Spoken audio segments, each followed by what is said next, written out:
Welcome, everybody, to another edition of E.W. Jackson for America. This is the Friday edition. Great to be with you as always. It's Financial Friday. I'll get into a couple of things here momentarily. I want to remind you of the Called Church at 943 Canal Drive. Two things. One, our services are held every Sunday at 11 a.m. Eastern Time. We start live streaming about 11:15. Invite you to come on and be a part, either in person or live. We're happy to have you. Also, please don't forget, on March the 21st, that's a Saturday at 10 a.m., we're holding an emergency Virginia Conservative Leadership Summit, an emergency Virginia Conservative Leadership Summit, to talk about what we're going to do about the crazies taking over the Commonwealth of Virginia, having control of the governorship, the Attorney General's office, the Lieutenant Governor's office, and both legislatures, Senate and House. I'm talking about the state legislature, state Senate and House of Delegates. Terrible situation, and their plans are really, really monstrous. They really are. Already we're seeing things unfold. So if you're in the Virginia area, come on by and be a part of that. We're going to have, obviously, I'm speaking, Nelson Velez, Jen Kiggins, Philip Van Cleve, who is with VCDL, Virginia Defense, I think it's called the Virginia Defense Civil League, VCDL.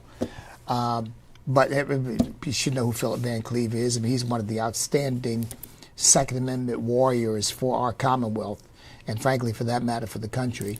So he's going to be speaking. And let me see, am I leaving anybody? Oh, and Chuck Smith, who is a candidate for U.S. Senate, he will be there as well. This is going to be at my church, but it's not sponsored by the church. Our PAC, Stand Virginia PAC, is renting space from the church to hold the event. We seat about 160 people. So if you're planning to come, get there early, because I have a feeling it's going to be packed out. I really do. I think people know we're in trouble right now. We are in trouble. And you Second Amendment warriors, you know, your rights are on the line. Our rights are on the line, because I'm one of those Second Amendment enthusiasts. And the idea of becoming a criminal one day after these idiots pass a law that says I can't have magazines that hold more than 10 rounds, or they outlaw assault weapons, which means my AR-15, my semi-automatic shotgun, both of those become illegal. Now I'm a criminal. March 21st, 10 a.m., 943 Canal Drive. March 21st, 10 a.m., 943 Canal Drive. We're going to close it with a panel discussion to give the audience an opportunity to be heard, so we know what ideas, what thoughts people have about what needs to be done. And obviously, we are talking about political, strategic action. We're not talking about violence, and I say that not for you all, but for the idiots who monitor this, looking for something to say against me, looking to say I'm threatening people and I'm trying to create violence and all that. Well, those of you who know me know that I continually and consistently rail against that option. But the left doesn't care what the truth is. They don't care what the facts are. That's why I constantly reiterate it, so that if they're grabbing a clip from something I say to try to demonstrate that I'm engaged in criminal behavior or criminal activity or inciting violence or any of that, they really can't do it, because I'm too consistent in my denunciation of violence. So, but again, these people don't care what's right or true or fair or decent or honorable, because they don't have any of that. Look, the first thing I want to point out, this is not a big news story, but to me it is indicative of where we are and where the Democrats will take us if we allow them. This has happened out in Michigan. A guy and his wife apparently go into a smoothie shop. Now, you all probably familiar with these places. I mean, I've never used one, but it's called Smoothie King. And they go into one of these locations to get a smoothie. But the guy's wearing Trump memorabilia. I guess he's got a Trump hat, you know, Make America Great Again or something like that. And the clerk refuses to serve him. Just tells him, we're not serving you. I guess we don't serve people who support Donald Trump. Really? See, I'll tell you something, folks. I've said this before to the consternation of many. I've experienced much. In fact, I really can't think of an explicit instance in my life where I felt I was discriminated against or denied something because of the color of my skin. But I tell you what, I can cite numerous instances of that happening because I happen to be conservative. People finding out that I was conservative and then wanting to deny me, or they find out my position on homosexuality and they want to deny me. I told you I had a friend who was on the board of a company. They didn't know I had an insider there who came and told me. He said, I had applied for a grant for some youth programs I was doing in Boston. And he said, they denied you not because of the quality of the proposal. They denied you because one of the board members is a homosexual. And he said, Bishop E.W. Jackson is anti-gay, and we shouldn't be giving money to somebody who's anti-gay. Even though the proposal was about serving the youth of Boston at a time when there was rampant violence in the streets. And I was trying to do something about that. And he said, that's the reason. And he made clear that he thought it was terrible. He was very, very vocal about it. And the board just kind of put your proposal aside. I said, okay. He said, and that's what did it. I was about to have a meeting one time, and forgive me, because I don't know, I think it was at the Y, it might have been the Y or the Boys and Girls Club. Maybe it was the Boys and Girls Club. This is in Boston. This is many, many years ago, so forgive me that I'm not exactly sure which organization it was, but here's the most important thing. So I told him we're having a meeting. And this was, again, a meeting about trying to stem the tide of violence that was gripping the Boston community. And I was told, we're not going to let you have a meeting here. And I said, well, why not? I said, I'm a member of the community. I mean, my church is here in the community. Why would you? Because we don't allow people who are pro-life to use our facilities. I kid you not. I kid you not. I said, what? He said, that's right. We don't want people who are pro-life. Now, there may have been more to it than that, because as a black conservative, they may just not have liked my positions on a number of issues, including my refusal to in any way consort with or support or work with the Nation of Islam, because I denounced them and said, I will have nothing to do with them, ever, period. So I don't know whether that was part of it, but they used the life issue, believe it or not. They used that as the issue to say, we're not going to let you use our facility. And I could go on citing instances like that where people, knowing my biblical and ideological perspective, denied me because they didn't like my positions. Had nothing to do with my skin color. Had to do with what they viewed as my ideological predisposition. Here's a situation. Guy walks in, all I want is a smoothie. And people wear all kinds of stuff these days. Some of the stuff, I mean, I've seen vulgar messages on people's clothes, on their cars. And I'm thinking, why would you put that on your car? Why? But out of the abundance of the heart, the mouth speaks. I guess out of the abundance of the heart, the car and or the clothes or whatever are decorated. This guy, big supporter of Donald Trump, and he had that all over his clothes, and they wouldn't serve him. You check it out. Just Google it. Smoothie customer denied service at Smoothie King. You'll find it. And I think somebody videotaped the clerk saying, "There's the door. There's the door. There's the door." Now listen to the.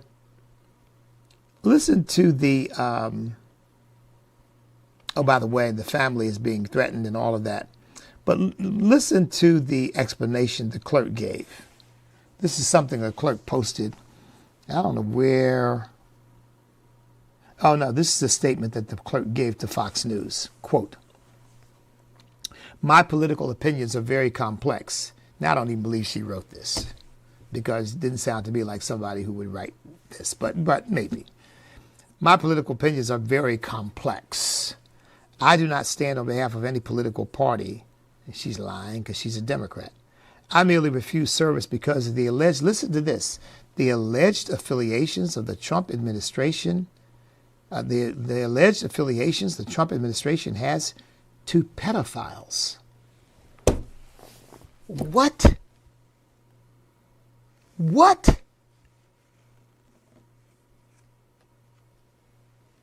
If she weren't such an insignificant character, Trump ought to sue her for that. "I believe in the United States." No, she doesn't. "And want to see our citizens standing up against binary political logic." Well, isn't that just what she engaged in? Binary political logic? What? I mean, see, this is what I mean, folks. This is what I mean. "Coming to a place near you." She says, "In my opinion, in this specific instance, I had the right to refuse service due to discomfort with a customer interaction, just as he had the right to wear the political merchandise." Well, my understanding is he just asked for a smoothie and she said no. So what interaction? He didn't come in and insult her. He didn't come in and say anything nasty to her. She didn't allege that. She just didn't like what he was wearing, and so she denied him service. So I would like to clarify that my statements were not on behalf of Smoothie King. I'd also like to thank everyone who is currently supporting me through the digital harassment, political reframing, and job loss. Political reframing? No, you framed it yourself. You accused the Trump administration of being affiliated with pedophiles. What? Oh, my goodness. Lord have mercy. Well, needless to say, Smoothie King, understanding how wrong this was, I assume, put out a statement saying, "Following an investigation into an incident involving a guest who was refused service at a franchise location in Michigan yesterday, the franchise owner has taken immediate action and the 2 employees involved are no longer with the business. Both the franchise owner and the Smoothie King corporate have reached out to the guest several times to apologize and will continue to follow up. The local owner is also taking further action in enforcing mandatory retraining for all employees that outlines our guest experience standards." Unless the guest comes in with something profane, something really nasty and offensive, and even then it's somewhat questionable, but again, I mean, in a position like that, I might look at that and say, "Look, I'm not serving you. You got to go take that off because that's right in my face, and that's a personal insult to me." Because, you know, people put blank you on their, I mean, yeah, people can wear some weird stuff. But in this case, he just had on Trump memorabilia. "Make America Great Again." I think he had on a Trump hoodie, actually. And these are the people who are constantly railing about the loss of their rights while they're on some platform, on some television program, saying whatever they want to say, no matter how ridiculous, they're complaining about the loss of their rights. But what they really want is the loss of our rights. That's what they really want. And of course, again, everywhere you put them in power, that's what they begin to do. Take away your rights. Now, the other thing that I want to get to, and you know what, I'm going to come right back to it. So let me talk a little bit about Financial Friday. I want to come back to this new Fox poll on how Americans feel about socialism. I think this thing, folks, is devastating. It is a siren. It is an alarm. It is a clarion call to action, to stop our country from sliding into this. Because what the poll shows, and I'm going to give you specifics in a second. what the poll shows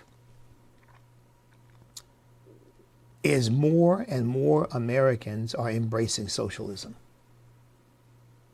I want to talk a little bit about why that is and then talk about what we need to do about it. But I want to give you the details on it. But before we get to that, this is Financial Friday. I want to remind you all that we are so deeply grateful for your support. Thank you so much for all of you who contribute monthly or contribute annually or however you contribute. I want you to know we're very, very grateful. We're coming up to the most important event and fundraiser of our annual calendar, which is our Stand Awards dinner that's coming up on Tuesday, May the 12th at the Tyson's Corner Marriott. I hope you will support it by coming.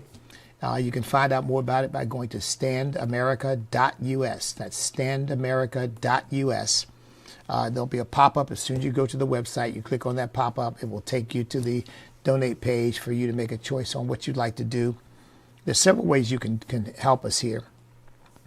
You can just contribute. If you say, that's Northern Virginia, I live somewhere else, I know I'm not going to make it, but let me make a contribution to it. So you can do that. You can buy a ticket and donate it. You say, look, I can't go, but I'd like to buy a ticket or 2 tickets or 3 tickets or 5 tickets or a table or whatever.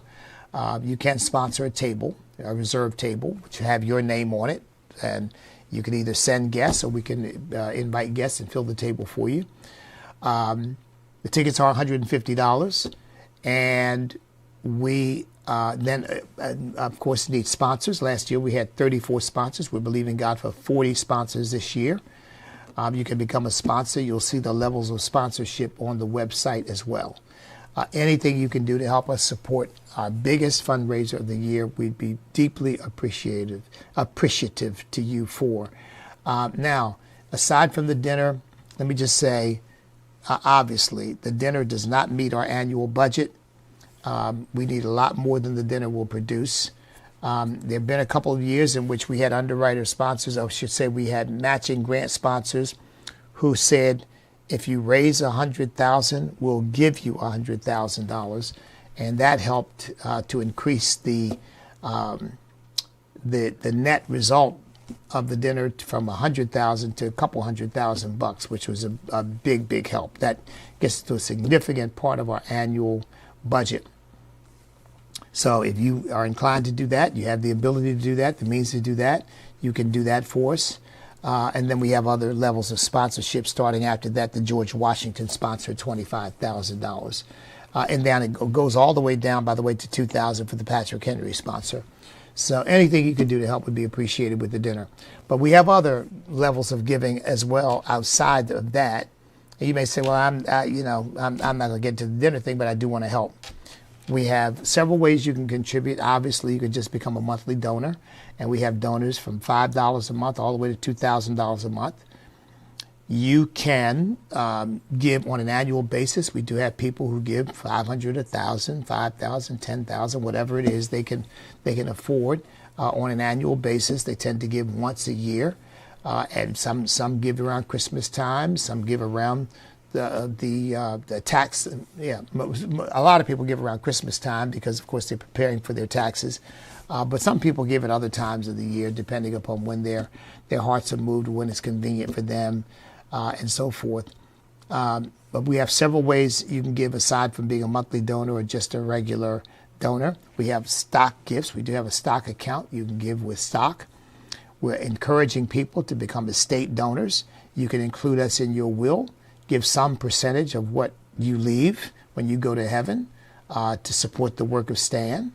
And we really appreciate that. My wife and I have included Stan and our church in our wills. Because, of course, we feel like why in the world would we leave money and not have some of it go to the work that God called us to in order to continue to perpetuate that work? So there's that.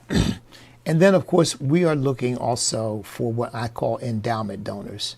People who will give $250,000, $500,000, $1 million, $2 million, $5 million, $10 million, $50 million, $100 million to the work of Stan.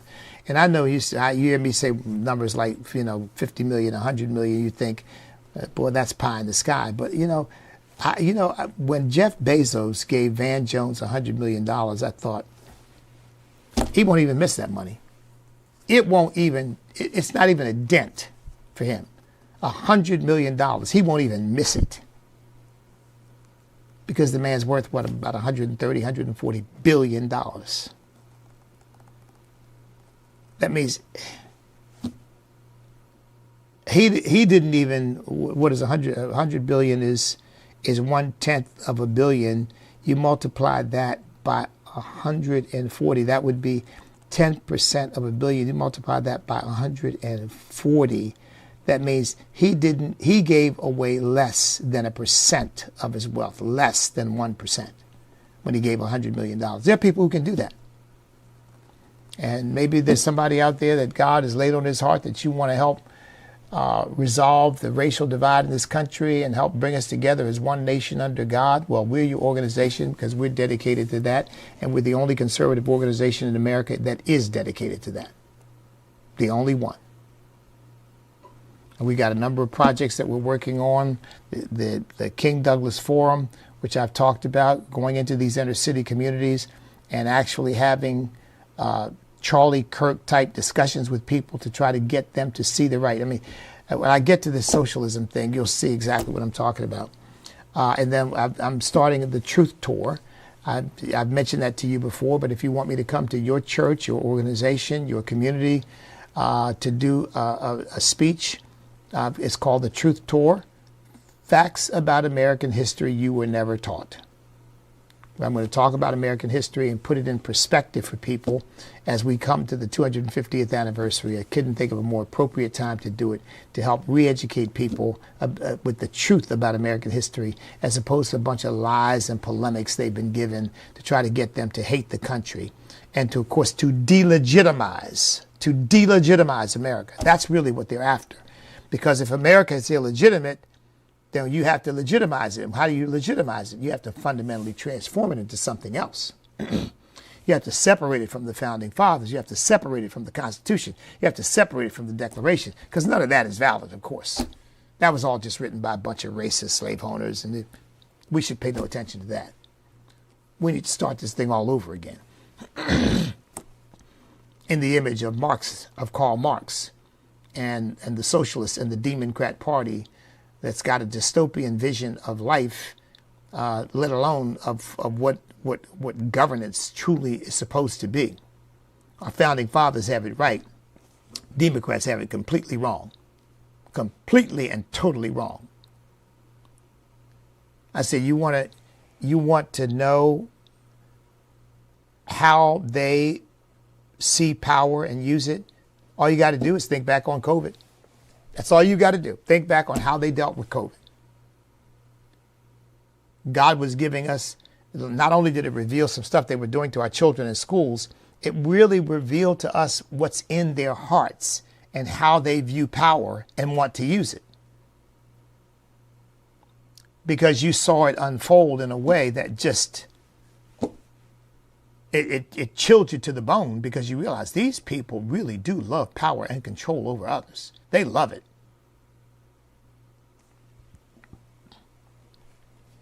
They don't care about people. They care about power. And we are working to bring our country together across racial and cultural lines to uphold the Judeo-Christian heritage and values which turned us into the greatest nation in the history of mankind. We're dedicated to saving, to preserving our constitutional republic. And I really believe that we're not going to be able to do that if we allow them to continue to brainwash blacks and other minorities and convince them that they are victims who need to be rescued by these Marxists and socialists and leftists, so that you got to vote for us, you got to ride for us, you got to protest for us, you got to do whatever we tell you to do so that we can save you. And we can save all the illegal aliens, and we can save all the Muslims, and we can save all the refugees. We can save everybody but the patriots and the people who love this country and really want to see it preserved as the greatest nation on earth. Everybody but those people, they're not interested in. That's why you had Congressman Cohen lecturing parents about, well, yes, too bad that your child got killed, but Americans are more violent than immigrants. Again, you don't have to look far to see where they're really coming from. You really don't.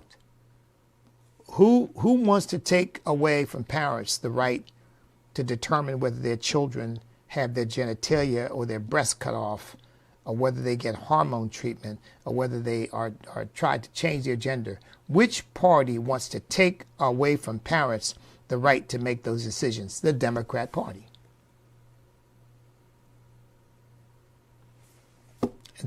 They accuse President Trump of wanting to be a dictator. They're the ones who want to be dictators. See, because they have a godless worldview, and a godless worldview is not godless. A godless worldview is a worldview that disregards the true and the living God and sets oneself up as the substitute. A godless worldview means we don't need the God of the Bible. We don't need the God who made the universe. We don't need the God who made us. We will be our own gods, thank you very much, and we will determine our own destiny, and we will make up our own morality, and we will force that on everybody.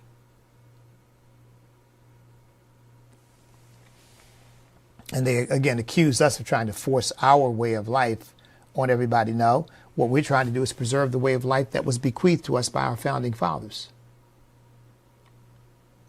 And what we're doing is engaging in the debate and the discussion and political activity that allows us to influence policies and practices that govern us. We're not trying to make anybody Christians. I would love it if people would become, because they'll be better off. If they're as disciples of Jesus Christ, they're going to be better off than anything else. Infinitely better off. But you can't force that on anybody, and we're not trying to. But look, all law, all policy reflects someone's worldview. Remember the old statement, you can't legislate morality. All legislation is moral. Every time the Congress sets out, or the legislature in the state sets out, or city council sets out to pass a rule, in someone's view, this rule is the moral way to go. All legislation is moral. You can't impose morality on people. Of course you can. That's what you can. You can certainly set moral rules of the road and say this is the way you are supposed to conduct yourselves, and then you can establish punishments when people do not conduct themselves that way. But the notion that you can't legislate morality, that's all legislation is someone's moral view of what is right and what is wrong, what is good and what is not. And our founding fathers had a Judeo-Christian worldview. And that worldview is what has catapulted us to be the greatest nation in the history of mankind. And Stand is committed to preserving it. If you want to help us, go to our website, standamerica.us. That's standamerica.us. You can help us with the dinner, or you can just make a contribution apart from the dinner. We will be grateful whatever you choose to do. Now, I want to come to this new Fox poll because this, frankly, folks, is somewhat shocking. I keep saying, we ought to be past being shocked now. But listen to this. A Fox News poll released on Thursday found that 38% of Americans now think socialism would be a good thing, and that the United States ought to move away from capitalism. 38%. You realize that's only 12+% away from being the majority. I mean, think about that for a second. 12+% away from being the majority. And remember, the Democrats, Democrats, always talk about our democracy, our democracy. Well, see, this is what they mean. If they can get that 12+% plus one, they can turn America into a socialist nation. Because they really believe that with the majority, they can do whatever they want to do. because they simply do not believe in the restrictions placed on them by the Constitution of the United States. Now check this out.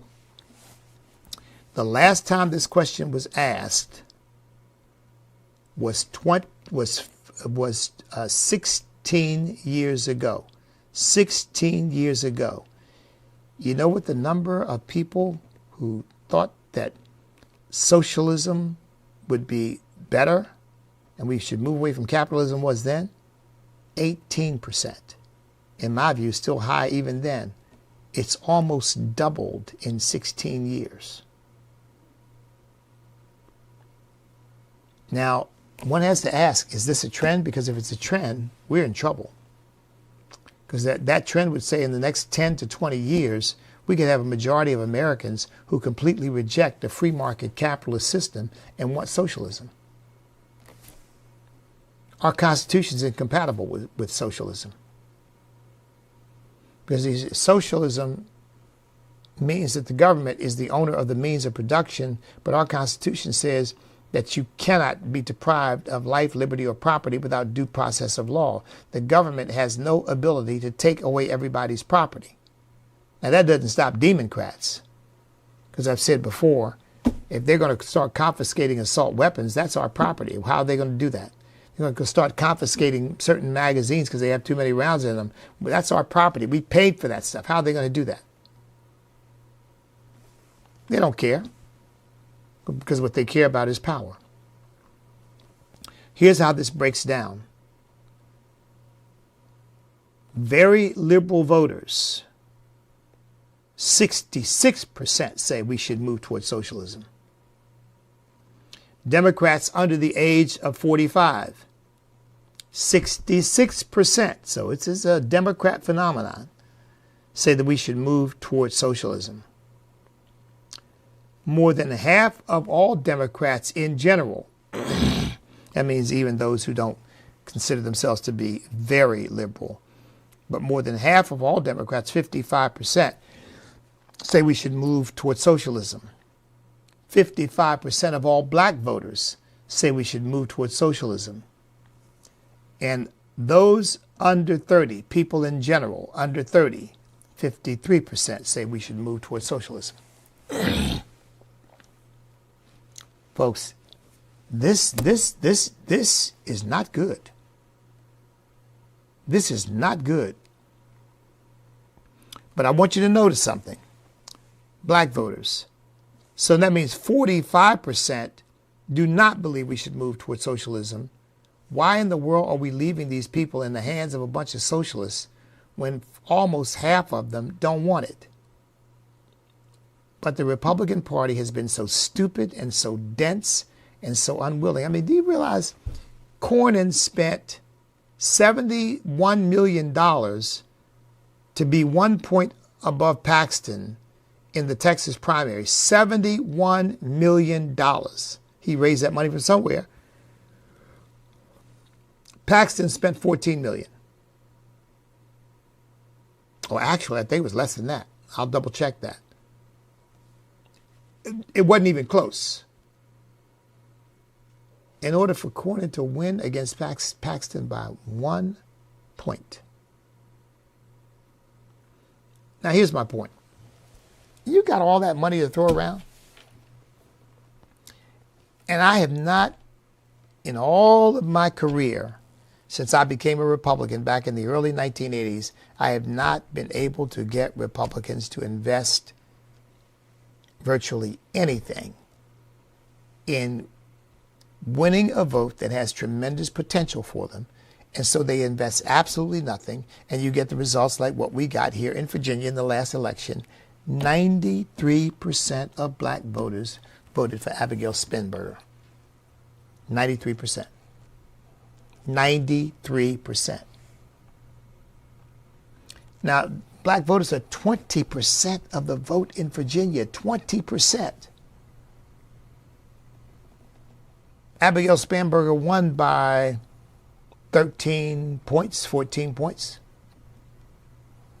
But do you realize if she had only split the black vote, 50% had gone to Winsome Sears, and 50% had gone to Abigail Spanberger. That race would have been, it would have been razor thin. Razor thin. Spanberger might have, she won by such a wide margin, she probably had a lot of illegal aliens voting in the election too. But that aside, so she cheated. I have no doubt that she cheated, or somebody cheated. That's my opinion. But if she just split the black vote, just split it, Winsome Sears would have been, at the very least, within striking distance. I haven't done all the math, but at the very least would have been within striking distance. But instead, she got 93%. And you can't get Republicans to understand, if we don't address this issue, we're going to lose our country. Because everywhere there are pockets of urban populations, black populations, where the Democrats completely control those voting blocks and are able to get that percentage, that level of people out to vote. In a lot of states where you don't have enough people living in more rural areas to overcome that, you're going to lose. I mean, Georgia has 2 Democrat senators now. Georgia, one of the most reliably red states up until 5 or 6 years ago. But 14 years ago, folks, 14 years ago, George Soros and a bunch of other billionaires were listening to Stacey Abrams argue, we can take Georgia. Georgia can be turned blue. But we've got to go after those black voters, in keeping with that book I've told you about, Brown is the New White. We've got to make sure that those victim classes that we've created, those little modern day slaves that we bought, we got to mobilize them and get them out to vote. You know, the whole thing of Jim Crow 2.0 with ID, these people aren't that stupid. They know that that's not going to stop anybody from voting, but they use that because they want their constituency to know that they're fighting to make sure that they can vote and that the Republicans are fighting to make sure that they can't. That's the narrative that they want to paint. They know it's not true, but they don't care, again, whether it's true, because it's emotionally appealing. They're trying to stop you from voting. What? Yes. Jim Crow 2.0, they don't want you to vote. Really? No. Well, I'll just show them. Yeah, just get out there and vote for us, because you got to teach them a lesson, don't you? We sure do. Folks, that's the game. But what about that 45% that doesn't want socialism? Those are our people. And when you can help them to stop being manipulated and used by conjuring up racial animus and making this, oh, everybody's out to get you, but we're your champions and we're saving you from those terrible races. You break that narrative, you break their stronghold. Folks, I know how to break that narrative. But frankly, I've been pretty much alone trying to do it. Now, there have been a few people who've done things, and there's some folks out there trying to do things. But when I gave my, it went viral now 13, 14 years ago, Exodus Now, that thing was seen by 2 million people. When I did that, nobody else was speaking up. Nobody. Nobody. And very few still are. Very few are today. Now, a majority of Americans, thank God, 61% still think socialism is bad. 78% of those are Republicans. 75% of those who label themselves as conservatives. I don't quite understand that, because there ought to be more conservatives who denounce socialism than Republicans, because some of these Republicans are socialists, but that's another matter. Men over age 45, 75%. Voters ages 65 and up, 75%. So the older you get, the more Republican you get, the more conservative you get, the more you get people adhering to capitalism. But when you move away, when you get to younger voters, you get to Democrat voters, you get to female voters. See, look, you know what, I may go a little bit over, but bear with me. Bear with me. Republican men are the biggest supporters of capitalism, 87%. Republicans ages 45 and up, 81%. Democrat women support socialism to the tune of 79%. And Democrats under the age of 45, 72%. So we've got a terrible trend happening in our country right now. A terrible trend. And it cannot continue as it's been going. It can't. Because based upon the present trajectory, we're going to become a country with a majority of our citizens who believe in socialism. Now, I mean, you say, well, but what are we going to do about it? Well, that's what my truth tour is all about. See, I really believe that if we understood American history better, we wouldn't be so susceptible to these lies and deceptions and to Marxism and all this nonsense, number one. Number two, we got to denounce people like Bernie Sanders and AOC and Zohan Mamdani for what they are, evil. These people are evil. They are pernicious. They are enemies of the United States of America. Folks, there's no nice way to say it. That's the truth. I remember Bernie Sanders going to the Soviet Union and bragging about how great their system was, and you get this kind of craziness. We got to denounce these people as evil because Marxism and socialism have killed more people than any other ideology ever espoused. That includes fascism under Adolf Hitler and Mussolini. As bad, as evil as that is, socialism, communism, Marxism are worse. Millions upon millions. Estimates, Mao, 65 million. I mean, only 50 million people died in World War II, folks. Mao's estimated to have killed 65 million Chinese. Stalin, 20 million Russians. 25 million, some estimates suggest, were starved in Ukraine. I mean, think about that. That's 100 million people right there. That's twice the number of people just with those people, just with those. And we haven't included Fidel Castro in Cuba, Pol Pot in Cambodia, Ho Chi Minh and his cohorts in Vietnam,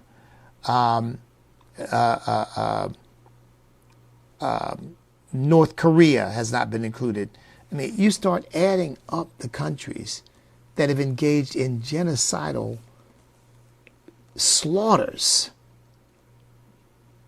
to promote and to maintain socialism and Marxism, you realize, well, this is the most evil ideology that the world has ever seen. But our people don't know that because they're not being taught it. I guarantee you, if you ask the average young person particularly, and I'm going to get out and start doing some of this roving reporting and asking people what they think. Now the weather's breaking a little bit. Don't ask me how I'm going to find the time, but I'll make the time. You ask them, why did America become the wealthiest nation on earth? I guarantee they'll tell you, well, we stole it. We exploited other countries. Well, we built America on slavery. Well, we stole the land. I mean, I guarantee you, they won't talk about American inventiveness. They won't talk about American innovation. They won't talk about American productivity. You know, our productivity is up higher than it's been since 2010 under President Trump. American productivity is seeing one of the highest levels of productivity in the last 16 years. We're a productive people. We are hardworking people. We are creative people. We are can-do people. That's what our Judeo-Christian culture has produced. That's why we've been the most successful country in the history of mankind. Not because of slavery. And again, I don't have time now to go through a long dissertation about that. But as I said many times, slavery didn't catapult America forward. Slavery held America back. Because slavery skewed the free market system and it produced cultural laziness and a lack of need for innovation. Now I talk about the cotton gin. Eli Whitney was a Northerner who came to the South and saw all of this intense labor picking cotton and came up with a machine that would do it far more easily. Southerners didn't. Why? Because what do they need? What do they need innovation for when you got somebody to do all the work? Slavery was a curse on the country. It wasn't a blessing. And then even if you assume that any wealth was accumulated as a result of slavery, and remember, most plantation owners were land rich and cash poor. They didn't have any money, most of them. But even if you assume, I mean, again, because when it came time to prosecute the Civil War, where's all the wealth that the South had to do it? They didn't. They didn't. They struggled financially. Because slavery didn't make Southerners rich. It made their lives easy in terms of hard labor, but it didn't make them rich. So this idea that, well, yeah, America was built on slavery, and I mean, it's preposterous. And then I said, but any wealth one could argue was accumulated, all of it was wiped out by the Civil War. Over 600,000 dead, over 600,000 wounded. All those wounded need medical care. All that medical care costs money. A swath of property on Sherman's March completely burned to the ground. All kinds of property destroyed. All that had to be rebuilt. In many cases, you had to start all over again from scratch. So whatever the wealth one would argue that slavery built, it was gone. Wiped out by the Civil War. So, but this is the myth, no. America was built, America became the wealthiest nation on earth because of the Judeo-Christian values and principles and the free market ideals. And that's why the North was stronger than the South ultimately. In many ways, the South outfought the North. But they couldn't outspend them. They couldn't outfinance them. Because the money was in the North. But at any rate, look, here's my point. We have got to do something about this, the trend our country's on, because that trend, again, you see, that trend is not stopped because of President Trump. And we've got to stop it. The Truth Tour is one approach to that, denouncing these wicked socialists for what they are, as evil and pernicious and as a danger and a threat to our country, not to be dealt with by violence, but to be dealt with by rejecting these people at the ballot box, not supporting them, not voting for them. My goodness, we're cutting our own throats. We're tying our own nooses to vote for these people. It's societal suicide. Okay, well, I've got to go. Look, it is Friday. I hope you all have a wonderful weekend. If you're in the Northern Virginia area, stop by at 943 Canal Drive in Chesapeake, Virginia, and be a part of our worship services. You'll have a wonderful time, and you'll hear the word of God without apology, without equivocation, without dilution. And go to our website, standamerica.us, if you want to support our dinner or support us in general, standamerica.us, and God bless you for it. And so in the meantime, you know what to do. Stand up, step up, speak up, and refuse to back up, because we cannot be defeated if we will not quit, because we are on God's side. Have a great weekend. God bless everybody.